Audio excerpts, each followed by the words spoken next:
Hello, everybody. Welcome to Friday. This is the Daily Democracy Report. As I said, today is Friday, May 2nd, 2025. And for today, I would like to, instead of doing our normal show where I would do a weekly wrap-up show on Friday, I think it's important to keep going over this NewsNation Town Hall that I started yesterday. This is part 2 of that.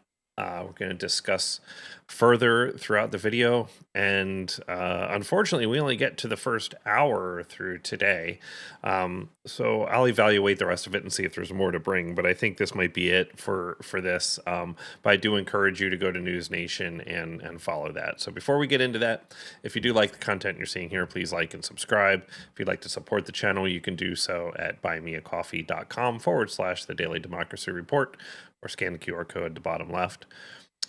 So without further ado, today's show, like I said, we're going to talk about this. We're going to hear from James Carville. We're going to hear from Steve Bannon. For some reason, they had Steve Bannon on here. I'm not even sure why they did that. Just a talking head that they failed to actually challenge in this, but we're going to fact check as we go for all of this. And we have HHS Director RFK Jr. Making an appearance. So yeah, like I say in the description here, strap in, is going to get interesting. So without further ado, let's go to our first clip here. This is James Carville reacting to what Trump said that we covered yesterday about tariffs, and specifically he discusses a little bit here about the trade deficit. So let's hear what Mr. Carville has to say. Good stuff here. Almost question is, look, he's trying to right some wrongs, and when you do that, you're going to run into headwinds. You know that. Oh, wait a minute. We had what the economists call the economy that was the envy of the world. Okay? Does anybody look at the U.S. economy now and say, we're the envy of the world? We've lost all of this market share. We have negative economic growth. We're installing a policy that hasn't worked yet, and try to corn laws in England. And so we're starting a trade war that have no idea what he's doing. And now he's saying, well, maybe you're only going to get $2 for Christmas, and they might cost you a little bit more. Okay, well, I'm 80 years old, so I'm not worried about the price of dollars that much right now. But what's working here? Nothing. So what would you do? What would you do? Well, first thing, I would have never started a trade war. Okay, so you're okay with $1 trillion going out when it comes in? You know, a prosperous nation. Okay, so here's where they start discussing the trade deficit. This is what O'Reilly is saying. You're okay with $1 trillion going out, but not much coming back in from certain countries, right? Or total trade deficit, right? So here's how Carville responds. Is always going to buy more from an unprosperous nation. We're always going to buy more T-shirts. Right, so well, let me finish, man. No, go ahead. I'm just giving you the rule of trade. We're going to always buy more T-shirts from Sri Lanka than Sri Lanka's going to buy Boeing aircraft from us. And the fact that you do have a trade deficit is an indication that you have a prosperous country and you buying things that come over here. Okay, so you're fine with it. You're fine with the $1 trillion, and Biden was fine with it. I'm not. Because he didn't do anything. Well, first of all, I am not fine with starting a trade war. Okay. That is an utter disaster. Big gulf. You know, when my guy was president, you know, I always tell people, what made y'all worse? The peace or the prosperity. There is not a single economic indicator where Democratic presidents do not massively overperform Republican presidents. You look me up, you check me out on every possible thing, from GDP growth to job growth to stock market growth to anything you can think of, including deficits. Does that include Joe Biden? That Democratic presidents, and take any time frame you want. I have no idea why anyone. All right, so I'm going to stop it there. James Carville, for 80 years old, I think he's 80. He's got a lot of fire left in him, that's for sure. But I did want to focus on what O'Reilly was trying. You know, he's like, well, you're okay with it, right? You're okay with $1 billion going out and not $1 billion coming back in. I'm fine with it so long as we're getting the product that we want. like James Carville saying, I don't want, we want to buy all these T-shirts from Sri Lanka or wherever, right? Let's bring in $1 billion worth of T-shirts or something. What are they going to get from us? They're not buying parts from like Boeing, and they're just not. We're getting more from them than they're getting from us. And that's just the way that trade deficit works. We're a rich country. We can afford to get more from them than they can afford to get from us. Whatever. That's just the way it is. That's not getting screwed. That's getting stuff that we need. Because let's face it, we're not going to have people in the United States making T-shirts. It just doesn't, it's not going to happen. Sri Lanka's better at it. They can do it way cheaper. We can import it a hell of a lot cheaper than we can manufacture it here in the United States. We're never going to do that again. Those days are over. So totally agree with Carville here. Makes perfect sense. And I thought that was a good way to start us off here. So let's move forward. Now we're introducing Steve Bannon here, unfortunately. Again, why they brought this guy in, he's a nationalist type authoritarian. He seems to like that kind of stuff. And just the stuff that he says is pretty out there.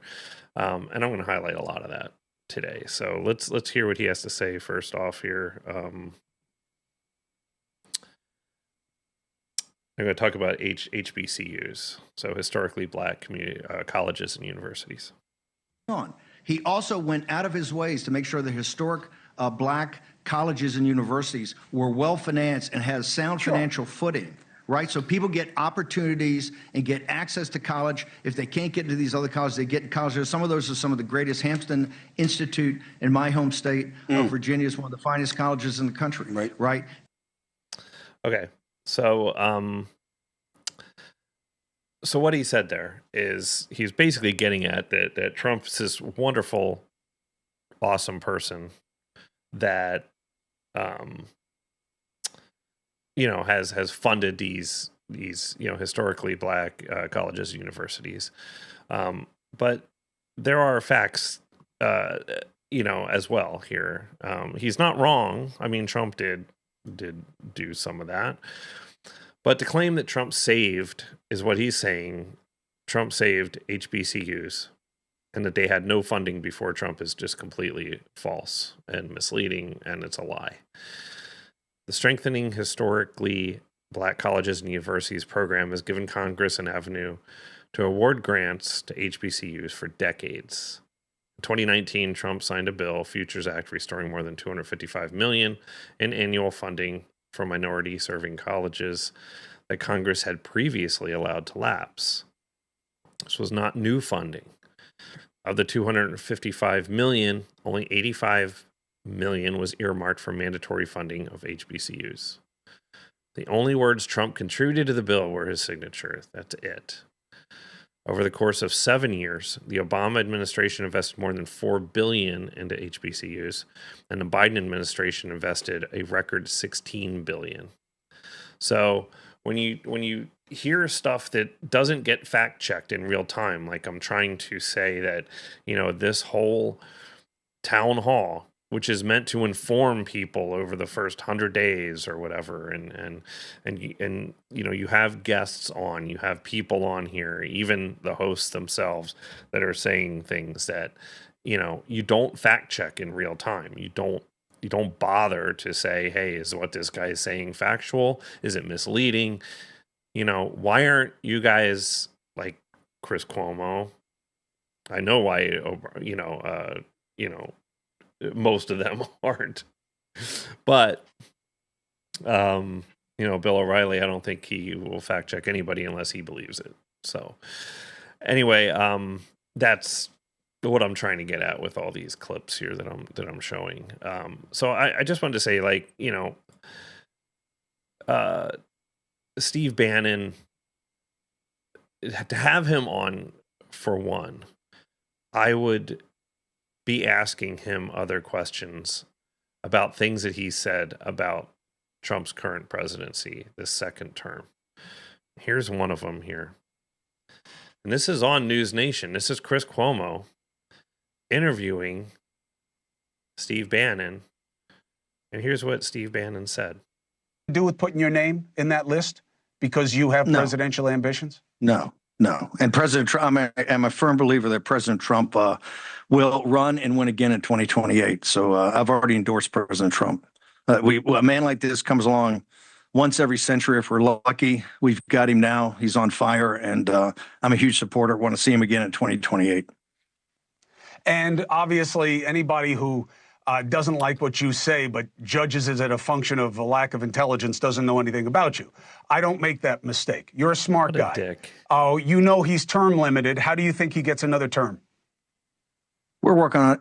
I think we'll have a couple of alternatives. Let's say that. We'll see. We'll see what the definition. We'll see what the definition of term. We'll see what the definition of term limit is. All right, couple things here. For one, Steve Bannon is just off the rails here, right? Saying that they're working on a way to get Trump a third term and blah, blah, blah. And Chris Cuomo saying, well, you're a smart guy. Stroke your ego. Chris, don't tell him that. Here's what you tell him. You say, you're a fucking idiot. It's in the Constitution. Don't try to change the Constitution. 2 terms limit. That's it. The guy's out. And if he wants to argue with it, just cut him off. It's your show, Chris. Have a little freaking integrity. Tell this guy he's full of shit. Don't tell him, oh, I know that you're just a smart guy. Come on, Chris. Be a little bit, have a little bit of freaking integrity. Call him what he is. Here's another one. Let's talk about this clip. Here's Steve Bannon again, and going down the same road here. At least this time, Bill Maher has a copy of the Constitution. Here it is, the Constitution. Can I read a passage to you? Amendment 22. No person shall be elected to the office of the president more than twice. And yet you keep talking about Trump's third. Maybe you should have this. Here, just put this.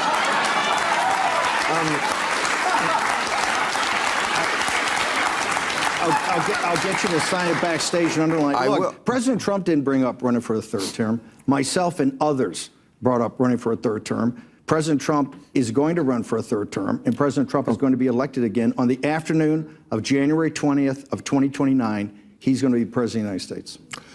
Okay. Yeah. You're full of shit. And what is the deal with it? Is this like 3 pens that he has in his shirt? I don't know if you guys can see it, like right here. Is that like pens, or he has it in every interview? Is this like some sort of like symbolism of rank or something within some conspiracy theory, like, system or something like that? What is that? He has it in every shirt. I don't get it. Whatever. Anyway, the guy's a freaking whack job, right? But I'm not done with Steve Bannon yet, because here's another one. I know this is straying a little bit off topic from what we were just talking about, but here's something else that maybe Chris Cuomo and these guys at this town hall might have asked Steve Bannon, since he's on there and he's obviously advising the Trump administration on a lot of policy type stuff that he's interested in.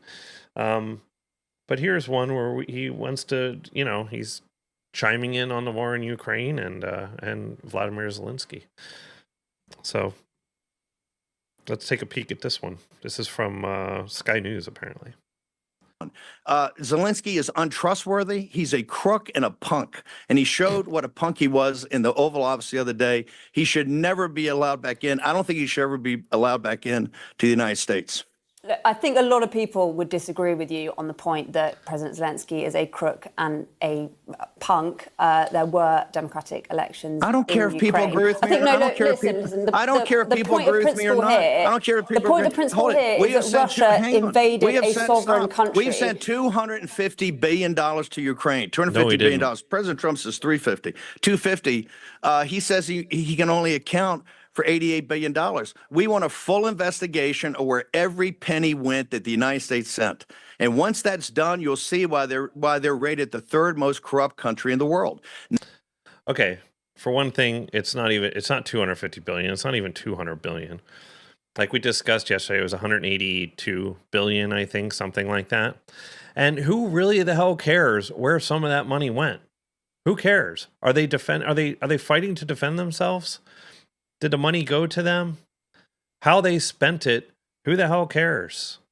Is it working? That's all that matters. Is it keeping from Russia from taking over their entire country? That's what matters. Berating President Zelensky, who is leading the fight to save a sovereign democratic country from a dictator. This guy's he's fucking disgusting. He needs to go. People need to stop giving him air. This town hall should not have even featured him because the guy is just scum and he needs to go away. There you go. My thoughts on Steve Bannon. Take it for what it's worth. Anyway, let's change course here.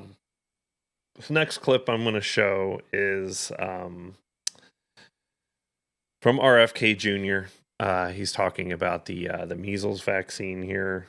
So it's almost 2 minutes here. But I think it's important to show his thoughts on the measles vaccine. And I'm sorry I had to show a picture of Steve Bannon here, but they were just transitioning to RFK Jr. here. So here we go. You can explain to the audience how concerned we should be about measles. But it is an interesting conversation around the vaccine. And there is criticism that comes your way. Now, your messaging on it, you've been telling people to get vaccinated. But there is criticism of you, Bobby, that, oh, now you're saying get vaccinated. You weren't saying that during COVID. That's why people aren't getting vaccinated. And now it's a problem. How do you deal with that issue, and what responsibility do you have in terms of how people feel about getting vaccinated? We're doing better in managing our measles epidemic in this country than probably any other country in the world that has outbreaks right now. We have about 842 cases, Chris. In Canada, they have about the same number. They have 1/8 of our population. Europe has 10 times that number. Our numbers have plateaued. So you're still seeing added measles cases, but the rate of growth has gone down.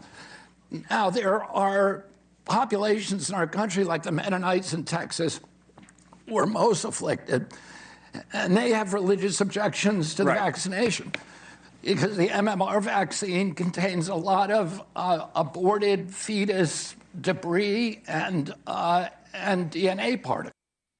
Okay, there is no aborted fetus particles in that vaccine. There aren't any. That's a lie. It is derived originally from aborted fetus or fetal remains that were extracted the DNA from, and I'm not sure the whole science behind it, but there are no particles of aborted fetus matter or something in the vaccine. That's completely lying there, not factual. Okay. So they don't want to take it. So we ought to be able to take care of those populations when they get sick. And that's one of the things that CDC has not done. CDC has said the only thing that we have is vaccination. There's all kinds of treatments when people do get sick, and those people should be treated with compassion. So, all right. So one thing I wanted to note there, that the CDC recommends for the the best course of action against the measles is the MMR vaccine, is the measles vaccine. That is their recommendation for the best method to not get the measles, right? That is not to say that that's the only thing that they recommend. That's misleading. These people go to their doctor. We showed yesterday that there was a doctor in Texas that had the measles that said, "Don't get the vaccines. You don't have to get the vaccines, and we can help you with the with the measles and the symptoms and all that, and help you get through it." And he had the measles and was probably giving it to other people who weren't didn't have the vaccine. So, these vaccine skeptic people aren't getting it. And this is what's leading to this. Now, if you have a religious, thing where you don't want it because of religious reasons, that's fine. That doesn't change the CDC's stance that this is the most effective course of action against getting the measles. That's all the CDC is saying. You can go to your doctor and you can say, "Hey, I'm not getting the vaccine, but how can you help me get through this measles thing?" And they're going to say, "Well, we'll help the best we can, but the vaccine's the best method." So anyway, I found that a little bit, he's not being 100% truthful with that. And so, I just thought it was interesting to kind of show that. So anyway, let's see here, where are we at? Okay, so this is the last clip actually I want to show. And this one is a little interesting. This is still RFK Jr. And in this one, he talks about autism and diabetes. So I think these are two interesting topics here. So let's get, this one is about a minute long clip here. We have 100,000 autism cases a year. We have 38% of our kids now are diabetic or pre-diabetic. That should be in the headlines. When I was a kid, the average pediatrician saw one case of diabetes in a 40 or 50-year career. Today, 1 out of every 3 kids who walks through his office door is diabetic or pre-diabetic. That should be getting the headlines. When I was a kid, 2 million, there were 2 million measles cases a year, and none of them got headlines. And we had 400 deaths. We had deaths about between 1 and 1,200, 1 in 10,000. We have so many kids now who are afflicted by chronic disease, and the media never covers them. They only want to cover measles. And what I've been saying to people is, let's pay attention to other illnesses as well. And the illnesses that are really, really damaging our country, that are existential for our country. We now spend almost $1 trillion a year on diabetes and metabolic disorder. By 2035, we're going to be spending $1 million a year on autism. Autism in 1970 was 1 in 10,000 Americans. Today, it's 1 in 31. In California, it's 1 in every 20 kids, 1 in every 12.5 boys. This is what the media ought to be focusing on, and it's not. And because of that, we don't have the solutions and we don't have the cures. Mr. Secretary. All right.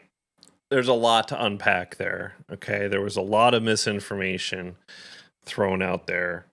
Some factual stuff, but my opinion is there's actual factual stuff that's not correct in what he said. And I think it's important to get this out. So let me, I need to bring this up on this screen so I can regurgitate this accurately. So as far as the diabetes cases within children, he was completely false and misleading on just about everything he said there. So the CDC estimates that 1 in 3 children, U.S.-born children, in the year 2000 are likely to develop diabetes, projected All right, so let me read it exactly the way it says. While the Centers for Disease Control and Prevention estimates that 1 in 3 U.S.-born children in 2000 are likely to develop diabetes, this is a projected lifetime risk, meaning it's not a certainty, and it doesn't mean that 1 in 3 children currently have diabetes. Okay, let that sink in. He said that today, 1 in 3 children are going to the doctor with diabetes or pre-diabetic conditions. That is false. Absolutely false. What the CDC's research said was 1 in 3 children are likely to develop diabetes in some course of their lifetime. And that's just the trend based on lots of factors: obesity, not doing enough exercise, hereditary conditions, things of that nature. So that was what it said. It doesn't say anywhere that 1 in 3 children are currently being diagnosed with diabetes. That is ridiculous. That is totally false. Okay. Now, autism. He talked about autism. He's talking about autism a lot. Autism is increasing, apparently. Not sure. There could be a lot of factors, including like environmental factors, things like that. But autism diagnoses have increased in America. While the exact reasons are complex, they include increased awareness, expanded diagnostic criteria, and better screening tools.